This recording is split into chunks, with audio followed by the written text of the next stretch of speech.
ราบสบายดีและสวัสดีเด้อพี่น้องพ่อกับน้องบาวสมุนแสดงพี่น้องเลยวันนี้บาวสมุนก็มาแต่ชมเครื่องอยู่ตลาดสวรรค์นะพี่น้องเนาะออกมาแต่ตลาดสวรรค์พี่น้องตอนนี้กำลังเดินทางเมื่อทาง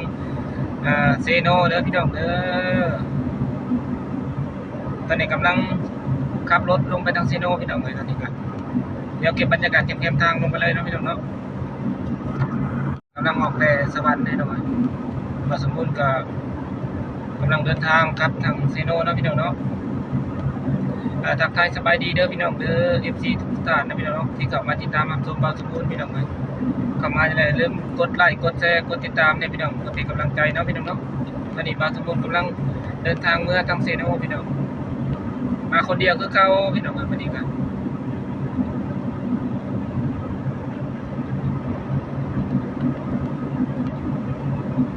เพราะว่าช่วงนี้ก็เป็นอากาศร้อนเลยเนาะพี่น้องเนาะว่าก็กำลังสิเข้าสงกรานต์พี่น้องเลยหรือว่าปีใหม่ลาวเนาะพี่น้องเนาะตอนนี้ก็กำลังสิเริ่มเข้ามาแล้วพี่น้องเลยเดือนหน้านี่ก็แม่นได้นี่พี่น้องเลยเดือนหน้านี่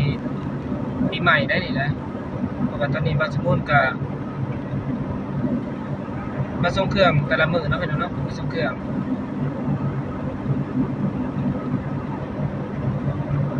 ส่วนนี้ก็เป็นทางออกมาที่สวรรค์พี่น้องเอ้ยเส้นทางเลขที่9เนาะไปฮอดชายแดนเวียดได้พี่น้องเอ้ยตอนนี้นะ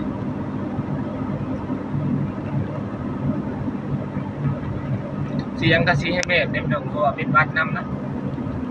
ตอนนี้ก็เป็นเวลาประมาณ8 โมง 9 โมงพี่น้องเอ้ยตอนนี้ว่าสมมุติกำลังเมื่อเนาะเพราะว่ายามพ้นนี่มันสิเขียวเบิดแต่นี่พี่น้องอันนี้มันเป็นยามแล้งพี่น้องเอ้ยอันนี้ก็เป็นตูบบ่อนเขาขายเกลือได้พี่น้องว่านาเตยเด้ทางแม่เขานาเตยพี่น้องเอ้ย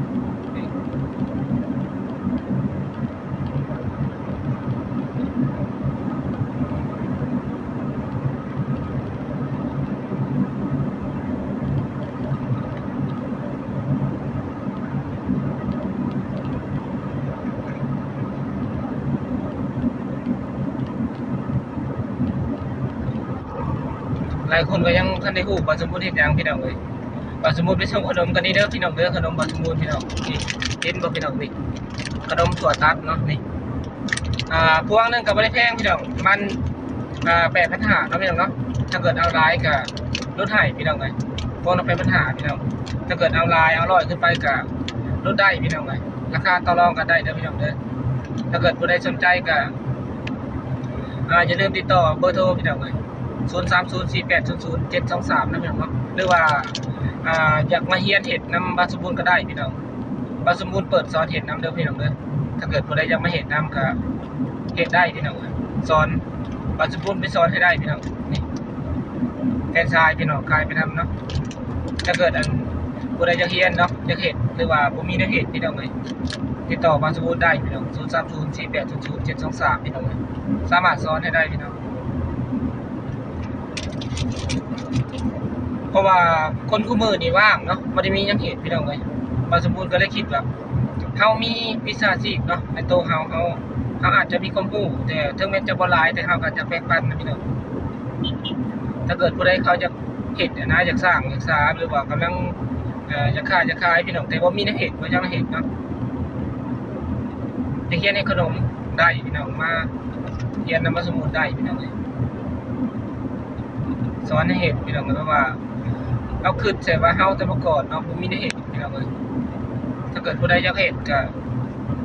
ติดต่อมาพี่น้อง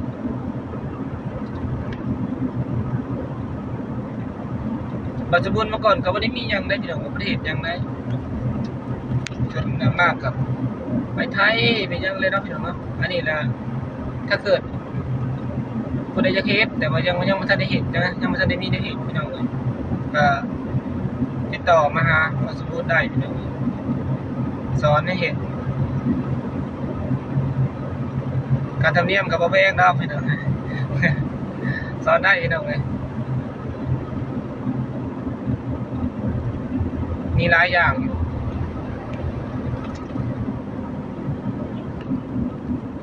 ตอนนี้ก็มาหอดน้องโกมเลยเนาะตอนนี้มาหอดน้องโกมไปได้พี่น้องเด้อ มาผู้เดียวได้มื้อนี้พี่น้อง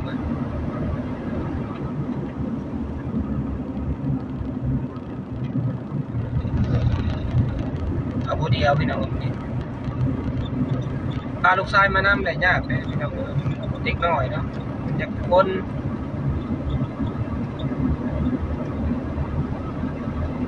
มาแต่นี่ก็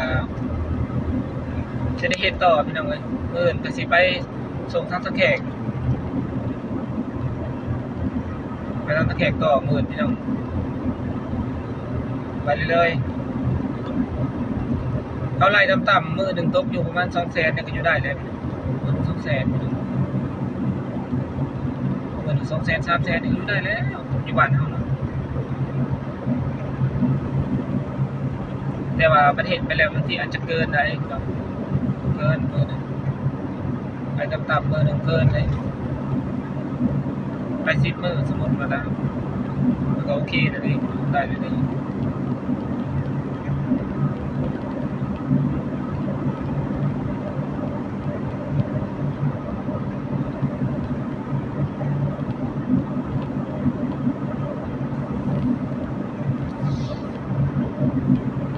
คุณคู่มือนี่คันบ่ดิ้นรนนี่บ่ได้เด้พี่น้องคันบ่ดิ้นรนนี่รอได้บ่อยากรอดเลยว่าอยู่บ้านเฮานี่เศรษฐกิจเครื่องของแพงเบิดพี่น้องเลย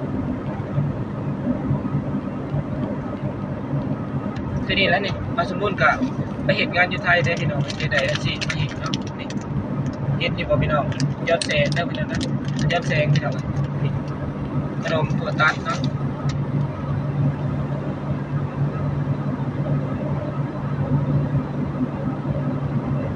พี่น้องก็อาจจะเคยเห็นหลายเนาะพี่น้องเนาะว่าทางนอกเนี่ยเขาสิส่งออกนอกว่าบางสมมุติคือไปส่งสวรรค์เด้มันสิมีทางนอกนำพี่น้อง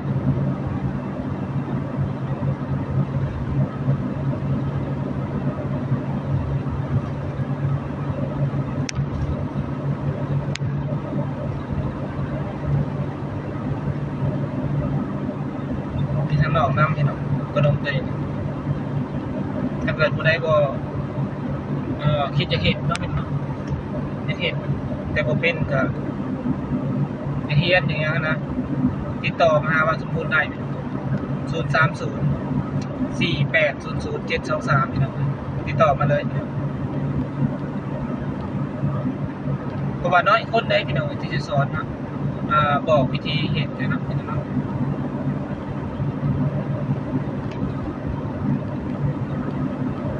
เพราะว่ามันเป็นเงินมาได้จนทุกมื้อนี่พี่น้องธุรกิจทุกมื้อเป็นเงินมาเลยเป็นเงินหมดไปบอกมันอยากบ่ได้ขายแต่บางสมมุติบ่สนพี่น้องบอกเลยมันบ่เกี่ยวพี่น้องกันค้าขายเอายิ่งบอกหลายยิ่งดี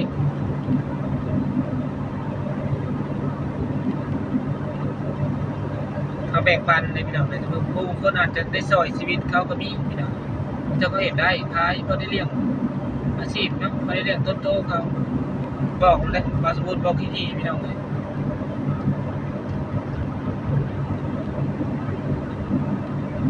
เพื่อได้เห็นโลดสบายนะ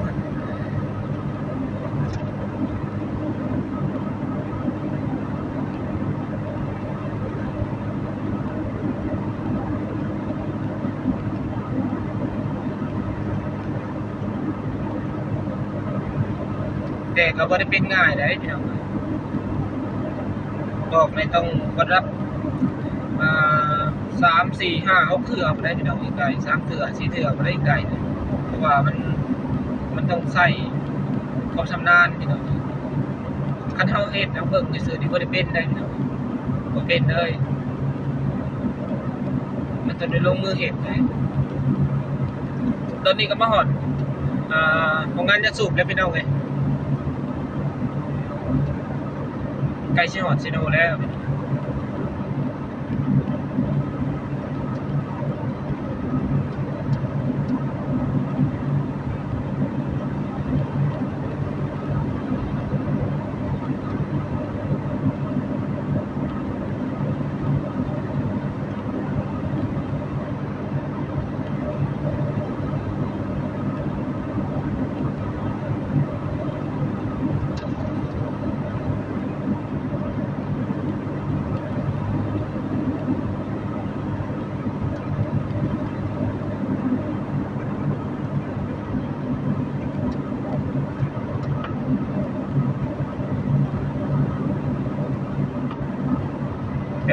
ก็บาสมบูรณ์ก็มีแต่ไปไทยไปเฮ็ดงานอยู่ไทยพี่น้อง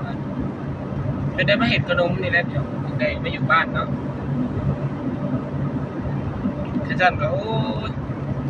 บ่ได้นั่นคือเก่าพี่น้องเอ้ย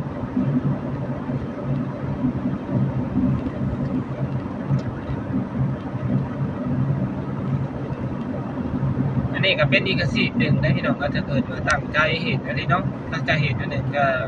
ได้อาชีพยอดพี่น้องก็ได้ไปค้าขาย แต่เมื่อก่อนบางสมบูรณ์ใส่มอเตอร์ไซค์เนาะหรือว่ารถจักรบ้านเฮาอะเดี๋ยวนี้เนาะเว้ยไปขายไปเลาะขายเนาะก็เลยแบบเติบโตขึ้นมานะแต่ก็มีเมค่าซอยสนับสนุนบางสมบูรณ์ก็บ่ลืมบุญคุณพี่น้องเอ้ยโดยเฉพาะสวรรค์พี่น้องเอ้ยสวรรค์นี่ก็ยอมรับอยู่เลยตลาดสวรรค์นี่ก็เมค่าซอยหลายนะ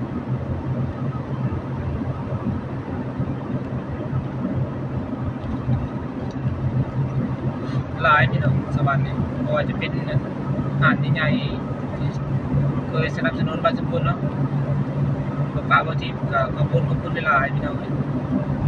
ขอบใจแม่ค้าทั้งหลายที่บ่ได้ป้าได้ที่บ่สมบูรณ์พี่น้องครับแต่เมื่อก่อนจนมาฮอดปัจจุบันนี้ก็ยังคือเก่าพี่น้องเขาก็ยังสอนว่าสมบูรณ์คือเก่า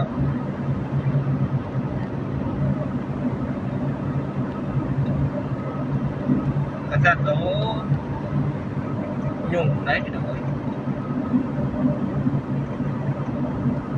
อันนี้แบบว่าหน้าก็ไปแต่เช้าพี่น้องเอ้ยตื่นแต่เช้าถูก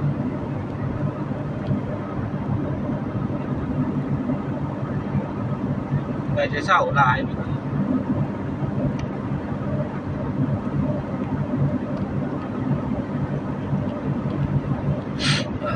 เต็มก็จะปิดมัดนะคนบ่เพียงพอพี่น้องแบบนี้นะเฮ็ดเพื่อไว้ลูกให้เต้าต่อหน้าต่อในพี่น้อง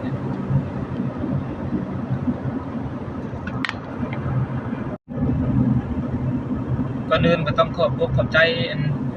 ผู้ใดเข้ามาติดตามอย่าลืมกดไลค์กดแชร์เลยเด้อพี่น้องเด้อเพราะว่าถ้าบ่มี FC กับบ่มีบาวสมบูรณ์มื้อนี้พี่น้องเอ้ยอย่าลืมกดไลค์กดแชร์กดติดตามพี่น้องฝากติดตามนะพี่น้องเพื่อเป็นกำลังใจนะพี่น้องเนาะตอนนี้บาวสมบูรณ์ก็กำลังสิเมื่อเนาะพี่น้องเนาะ